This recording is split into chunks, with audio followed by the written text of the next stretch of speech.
Welcome back. My name is Megan. I am on a 180-pound weight loss journey-ish. At the same time, have dealt with histamine intolerance, and part of my weight loss journey is trying to sort through some of the food issues that arose out of that. Some I probably had even before then, but I'm trying to really get back to the point I enjoy food, I'm not fearful of food, and there is more variety in my diet, as well as cultivating a menu that works well for myself and my two kids. They are 18 and 21, so they are helping with the cooking some at this point. My goals: I don't cook 2 meals, never have. I want all of us to be able to enjoy the food. I want the food to taste good and generally be happy with the food I'm eating. Like, I get that we need to eat to live or whatever. For me, I would like to enjoy food. I've kind of run the gamut on ways of eating. Through my teenage years, I was a vegetarian, a very unhealthy vegetarian. Early 20s, I was maybe that was late teens. I was a lot of junk food. Early 20s, I guess you could probably say a lot of kid food, but then also a lot of canned goods. At that point, I was having fibro issues, and shopping once a month made sense because I just didn't have the energy to go to the store, much less walk around the store and shop. So what else? I don't know. That should cover it. I'll let you know if there's anything else I can think of as far as constraints. I want a nice all-around way of eating. I am currently working on my secondary root cause for the histamine intolerance, which was PCOS symptoms.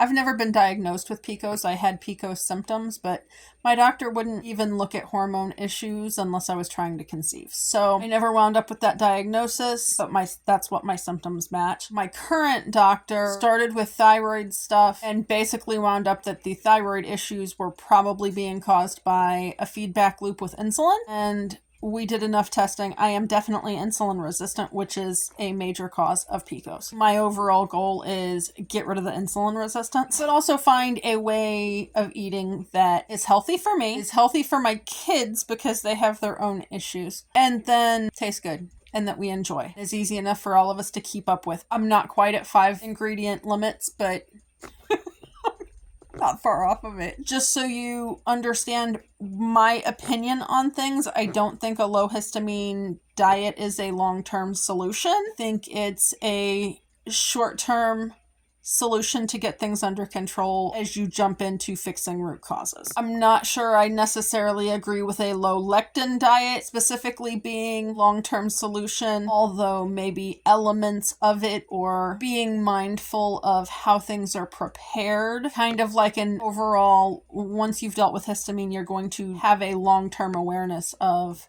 where your histamine bucket level is. So we're going to hopefully start in a sort of logical way. Howdy. It's been about a month and a half since I recorded the first part. I'm sorry if I sound a little funny. I am recovering from the 2020 crud. Yeah, that's just kind of where I'm at.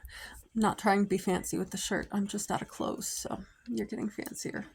Until I have the energy to do laundry. I'll try not to cough or to cut it out, but if I sound a little funny, that is why. While I've been in bed, I've spent a lot of time garden planning, and that has also had me working on things like food and what we eat, what we don't eat, why we don't eat it, in addition to what I had already mentioned in the previous clip about goals for food. A big one is that I want to up how much protein I'm getting. Everything I have read on PCOS and healing from PCOS has suggested that you really need to have a high protein diet to do that. When I started tracking my food, I wasn't getting more than about 20 grams in a day, even if I was consuming meat, because I just wasn't consuming enough of anything. I would like to consume more protein. In the last 6 months, when I have done well in terms of how I felt, I was definitely getting more than 100 grams of protein. So I just started aiming for more. I should know. More is better than giving up completely. And what I have found so far is that once I hit that 100 gram per day mark, I actually have noticeable differences in mood and like how my body feels and energy and that kind of thing. So I'm definitely aiming for 100 grams per day for sure. I'm not hitting it every day. I think yesterday it was 70 and the day before that it was 60. But I wanted to point out that is a major impact with the meal planning. I definitely have to have a major protein component somewhere.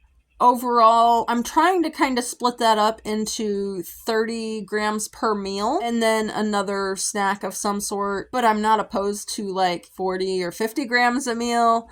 I'm just not there yet. It has been a little bit of a learning curve. I'm sure I will be making a video about it sometime in the near future. Aside from high protein, I want to go on something that I can't stick to.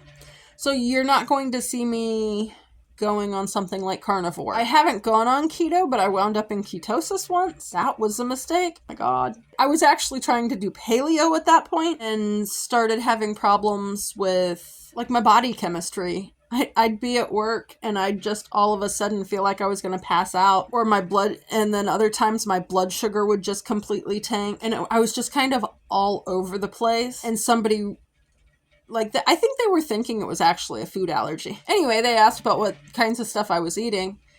And they're like, do you have access to like mashed potatoes or something with more carbs in it? And sure enough, I added some of that stuff in, and it was like, it wasn't perfect because it took about 4 years to get my body chemistry back to where it should be, where I wasn't having electrolyte issues, but I wasn't having the major episodes of feeling like I was going to pass out, which would have been a dangerous thing in the job I had at the time. So I want whatever I do to be sustainable, and I want it to be healthy for not only me, but also for my kids. So I was thinking that kind of going back to where I started with the histamine intolerance, they gave me this sort of, I don't know if you can see those colors. Maybe not. I don't know. I will try and include screenshots of some of the lists that I'm mentioning so you can kind of see what's on them and zoom in and stuff. But when I went and got the testing done in anticipation of this appointment with the functional to hopefully figure out why I had chronic hives, I got some sensitivity testing done. Now, I had allergy testing done many years ago, probably 10 or 15 years ago now, at the doctor before the last doctor that wouldn't check on any of the hormone stuff. Anyway, the doctor I had been at before her had actually worked with me a little bit. I had wanted help just trying to figure out, how can I just can you give me a list of things that I'm allergic to and then I'll just avoid them? Because I was having all these reactions to food, and like normal foods like peppers and cabbage and stuff that most people aren't allergic to. It's not like I was having reactions to peanuts. He was willing to do some testing on that. Now, like his office, he could do testing for like the big categories of allergies, and all of them came back negative at that point in time. There is one family of things that I'll talk about later that I'm curious about possibly being a thing now, since I know some people can grow into allergies as much as they can grow out of allergies. I'm hoping that doesn't wind up being the case, but if it does, I want to be able to see what I can do about it and just know that that's why I'm having some reactions to some of the things I have. So anyway, he did that testing, then sent me to an allergist who then sent me to somebody else that didn't want to see me either. And then I wound up at this immunologist, and I sat with her for an hour or better after I'd sat with her nurse for like 45 minutes. She finally wound up, I was going in expecting one of those like grid tests all over your back and stuff. And she finally looked at me and she's like, look, after all of this that you're telling me about, this one thing is an allergy. And it was a prescription medication. So there isn't an allergy test for it. So I can't test that. But this is an allergic reaction. Then she's like, I'm not saying you're not reacting to the things that you're reacting to. I just don't think it's actually an allergy. And I think she briefly explained that there's different types of allergies, but she was thinking they were food sensitivities. So that was the language I picked up. She did test me for the particular things that I was reacting to at the time. that she had tests for. And then she sent me home with the instructions that after you get the results from your testing, as much as I'd like to work with you, if they come back negative, you need to go back and see your rheumatologist, because this has to do with your Ehlers-Danlos syndrome. Now, unfortunately, she did not tell me about mast cell anything at that point in time. I really kind of wish she had. I did go back and see my rheumatologist. He wound up giving me, I think it was an antidepressant to try and reduce the nerve function or calm the, I don't know. I took the things he wanted me to take. They lasted less than 2 weeks. I went off of them because they were very not good for my mental health, let's put it that way. Which unfortunately I had kind of expected because that is the way, the last 3 or 4 medications I had reacted to had progressed, I guess you could say. So as soon as I knew, as soon as I started getting depressed, I was like, yep, nope, they're gone. Unfortunately, after that, I just dropped it and decided I'd live with figuring out like this tedious list of this is what I react to and this is the reaction I have, and just like, have it handy so people know, and just try and avoid it. Or if I really have to eat it, try and eat it on a day where I can be down for a couple of days. But I didn't really want to live that way. I still don't want to live that way. So anyway, when the histamine intolerance issue arose, I got some testing done at a place called Any Lab Test Now. Any Lab Test Now happened to have a sensitivity panel in their repertoire of testing they could do. And so for it was sort of one of those things. It's like, okay, I'll try it and, maybe the functional can tell me there's something I can do other than just avoid all this food. Because they're rather long lists. Like, everything on this screen is stuff I was sensitive to at the time. But I liked their format. So their basic format is they actually have an orange category, but it's basically green, yellow, and red. And so I'm going to maintain that concept with this project as I'm going forward, just so we can all be on the same page. And then if you guys want to make your own lists, hey, maybe we can share notes in the comments section. My basic format for the stoplight list, which is what I have come to start calling it. It's a stoplight list. Red are those things that I react to. The reactions are fairly severe or sudden, or they're bad enough that I don't want to even go there kind of thing. This would be things like cilantro. So 1 bite of cilantro within 10 to 15 minutes, like I'm feeling it by 10, but I have had one situation where I got some at a restaurant and I made it 15 minutes until I basically crashed at a friend's house because I shouldn't have been driving in that 5 minutes by any means.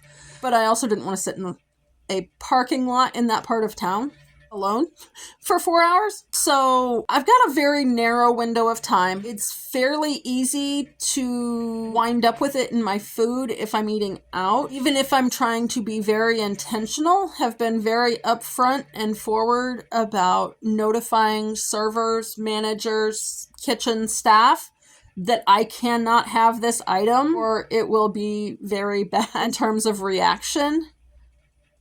And they're going to be stuck with me for 4 hours. I've actually had multiple times where I have wound up like, this is what I cannot have anywhere on my plate. Make sure it doesn't get there. If something has that in it, leave it out completely, and it still hit the plate. Luckily, I have in both cases been with other people that could make sure I got somewhere safe. But a 4-hour light sensitive migraine from 1 bite that maybe had like 1 millimeter of a leaf is a little extreme in my opinion. I don't want to test something that I know does that. Maybe by the end of this mess, I will be willing to test that. I am not there now. Okay. Amaranth is actually in the severe section on this. And I can't really say what reactions I have had when I have had it in food, which seems a little weird because I know I've had it in food. I couldn't tell you what the reactions were. However, I do also know that I have grown it in the last couple of years, and I was reacting to it in the garden before it was even flowering. And as soon as I pulled it and it was out of the garden, it cleared up. So stuff like amaranth is going to be on the red list. The green list. Right now, my idea for the green list is going to be that it includes all of the vegetables that I can eat, and it doesn't matter how much of them I eat, or how I prepare them. I've been down a little bit of an oxalate rabbit hole this last week, and so this might change, but it might not. Because if you've ever looked into oxalate, some sites will say one thing is low, some sites will say that same thing is extremely high. In the end, it's all going to have to do with how I personally react to it. I've had a couple of oddities with the lectins, like peanuts. Peanuts are a legume. Supposedly, you cannot kill off the lectins in the peanuts, but I don't react to peanuts. At least not the peanuts I can buy at Aldi's that are in a can and roasted with salt. Sea salt. And I don't react to peanut butter. Natural or like the kind with sugars and stuff in it. Like, I might react to the sugar in the peanut butter, but I'm not going to... I haven't reacted to actual peanut butter. I don't react to peanut butter powder. Like the Naked PB... Now, I have researched that enough to find that they supposedly use roasted peanuts for that as well, so they have been cooked. So anyway, I'm not saying I'm going to match up to a low histamine list or a low lectin list or a low oxalate list, because so far in my experience with my food sensitivity issues, I don't line up with any of the lists 100% of the time. Is that a flaw within the list? Possibly. Some of them you would be surprised if you learned how they were made. Is that related to how that particular item has been processed in the things that I find it in? Possibly. So where I'm basically going to start is the things that in my regular everyday diet I do not react to. That I don't prepare a specific way so I don't react to them. Okay, so things like broccoli on the green list, cabbage on the green list.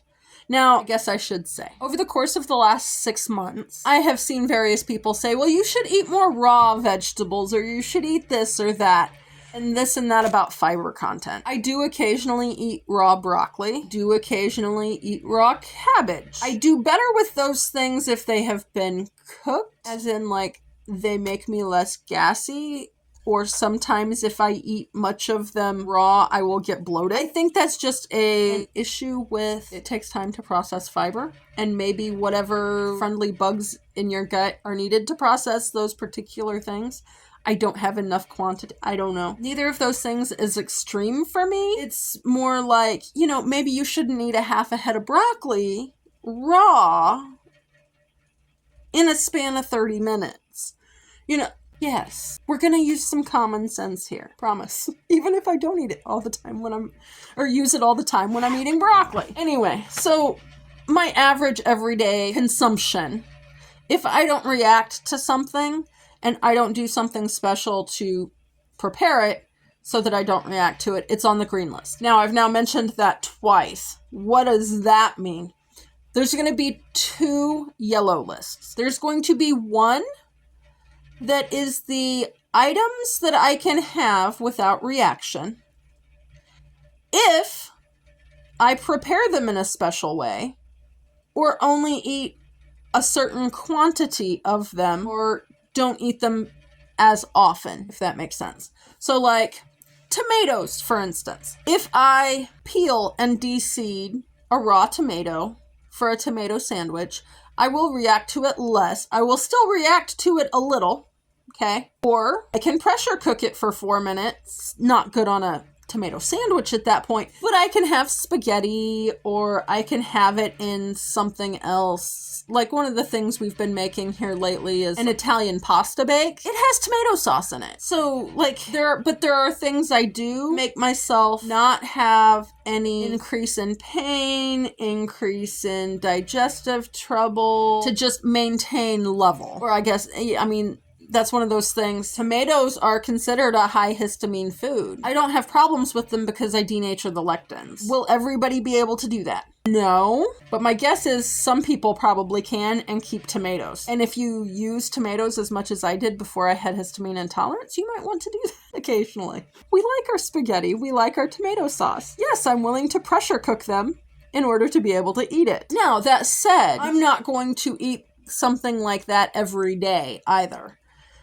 Because I'm aware that maybe there's underlying things that even though I don't react to them in the moment, if I ate them every day or in large quantities all the time, I might react to it more, or it might be contributing to sort of like a baseline inflammation factor that I can't just base on one day's reactions. You know what I mean? So I'm going to have one category for stuff that I don't react to in the moment, or like, on a 2 or 3 day time scale that might be contributing if it's more or not cooked properly or that kind of thing. Incidentally, some things that affect things like oxalate levels or lectin levels is fermenting, which of course raises histamine levels. I'm not saying I'm never going to try fermented foods. You might see some of that. I have gone to making yogurt that I use in some things to help, build up the good guys in my gut. I don't use a lot of it. If I use it every day, that is still an issue. So stuff like that would be at least on the yellow list, even though this is more of a veggie. I'm currently kind of doing the veggie things. But anyway, I'm trying to cut out more processed food as well. So if there's weird ingredients in something, if it's store-bought, I might be trying to make a home version that doesn't have the weird ingredients and see if I react differently. I'm not really sure how I'm going to play all of that out right now. We're working on it. Then I've got another list that's yellow. And it's yellow because it's food that maybe I've tried but don't eat often. Maybe it's food that I used to eat and maybe I reacted to it, so I quit eating it. But I don't really have any fair gauge because I was reacting to it when I was reacting to pretty much everything. So it's sort of a yellow list where I don't know that there's any particular processing that needs done, or even if moderation is an issue, just know that when I was at my worst, I was reacting to it. So I need to test it. And then, of course, you've got the red list that has stuff like cilantro and amaranth. Okay? So that's kind of I think at this point, there's only 2 things on the red list. Most things I just need to test again. Actually, I might put eggplant on the red list. That's generally where I'm at. Hopefully. I have included some screenshots of the sensitivity lists from any some sensitivity list screenshots from any lab test now, so you can see what I was testing sensitive to. Now, mind you, the functional that diagnosed me with histamine intolerance pointed out that most of the things I was showing up as sensitive to were high histamine, and of the ones that weren't high histamine, I've since come to realize most of them are high lectin, which for me means they become high histamine when my mast cells degranulate. So, other things to take into account. I have had a few things that have a weird minor reaction. And in fact, it's probably my most common reaction at this point. And that is that my tongue will sort of tingle when I eat certain things. And it's not always consistent. Stuff like peaches, raspberries, most nuts, but not pistachios. There's been a few others, but I can't put my finger on them right now. I was talking to a friend of mine, I don't know, a week or 2 ago. And they have been doing allergy testing and have started like the normal protocol that people go through if they want to reduce their allergic response. And I don't want to overshare, but they had commented about this one reaction that I have, and they have a similar reaction, and the doctor said it had to do with a birch pollen allergy. I do not know if any lab test now has tests for that.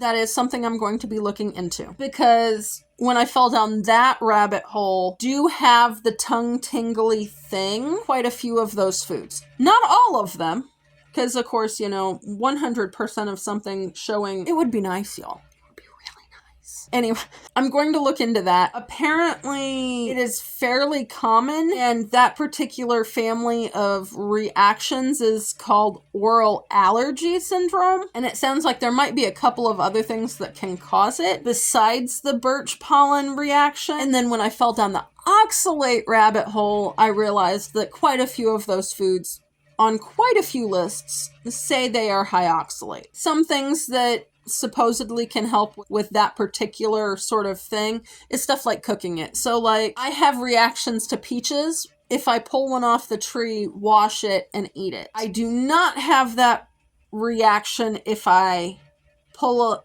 peaches off the tree, wash them, cut them up, and make a pie and eat the pie. So why does this matter? I would like to maintain diversity, whatever I come up with, so that I can either plan for the reactions, like I'm not going to worry about it terribly if I pick peaches off of my tree and eat them after washing them and, you know, oh, my tongue's a little tingly, because it goes away in 15 minutes or so anyway. But maybe, I don't know, I'm not dealing with this yet, but maybe that becomes an issue with inflammation, and say I'm eating peaches fresh off the tree, and I'm eating tomato sandwiches fresh off the vine, some stuff like that. Maybe I might have issues with either gaining or I'm not losing like I expect to in the summer, and maybe I can trace some of that back to inflammation. And then I might just have to kind of gauge, and maybe I make more peach pies in the summer. Not likely, because I don't have AC, but you know, I can wait until it gets a little cooler, pull it out of the pull it out of the freezer and make it. I don't know. Like, I might, you know, it might affect how I'm reacting or interacting with the food. But I would like to be able to get a good list of what I react to and what I don't, and how those reactions are, what might be causing those reactions, so I can kind of gauge and have a better guess. Because, you know, I can deal with a lot of things if I know why they're happening. I don't like the unknown. So anyway, like I said, I might see about getting some testing for birch pollen allergies or oral allergy syndrome if there's a test for that. Not really necessarily looking for diagnoses for a bunch of stuff, because I'm not going to do the immune therapy stuff just because of how my body reacts to medication. Not to say that my friend or anybody else shouldn't. If you don't react to medication, please get help. I know I'm a little bit weird, but you know, if you are in my boat, hopefully I can help you a little bit, maybe. Because I know a lot of these things, it's like there's so many moving parts. Maybe it's high lectin and high oxalate, but it's low histamine, but maybe it's, you know, maybe it's some other two, or maybe it's just one of them. And so, you know, it's only a mild reaction ever. And then, you know, maybe it's a matter of, maybe I steam my asparagus before I roast it, you know, and just don't roast it as long. It'll remove the oxalates a little bit and not be as big of an issue, you know? So basically, that's the setup for the stoplight list, what I'm sort of looking at. And if you have stuck with me this long, because I'm sure this is going to be a long video, hopefully shorter than some of them, let me know if you are going to make your own list and kind of gauge where you're at, so that you can maybe not go quite as extreme on what you cut out, like going to all carnivore. Like, I know some people like, well, if the only way I can feel good is to only eat meat, I will, but I really don't want to. I'd like to be able to have something else, you know? And, you know, if you know which foods are actually causing problems and why, maybe that can point you to some stuff that, hey, maybe I can't have a wide array of vegetables just willy-nilly, but you know, maybe I can have a few and I can pick ones that aren't going to cause me to gain a bunch of weight back. You know what I mean? Anyway, the other thing, if you have been here this long and you want to kind of vote on what vegetable or fruit you want me to test first, go ahead, put it down in the comments below. Let me know what you want me to test. And once I get a few comments and whatnot on here, if they're not the same one, I'll make a poll and let you guys vote on it. So I will talk to you guys later. Hopefully you are having a good New Year's, and I will see you next week.